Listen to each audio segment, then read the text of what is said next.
You all ni betul ke fans badminton?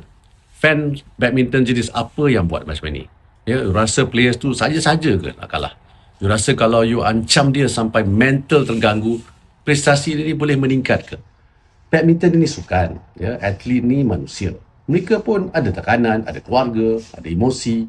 Jadi kalau tak puas hati dengan prestasi, kita kritik lah, ya, boleh. Tapi ancam, hina, ugut, itu bukan fan namanya, itu bully. Kita semua nak pemain perform, tapi mental pun kena jaga. Kalau setiap kali kalah, dia kena serang, kena ugut, kena maki. Macam mana nak fokus? Macam mana nak bangkit? Sokong badminton dengan passion, tapi juga dengan tanggungjawab. Kritik tu biar membina. Jangan hina, jangan ugut dan jangan rendahkan manusia.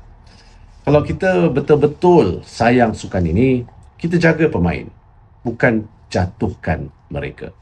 Jadi nampak bully online, report ke MCMC. Nampak ugutan fizikal, report kepada polis. Jangan diam, jangan biasakan.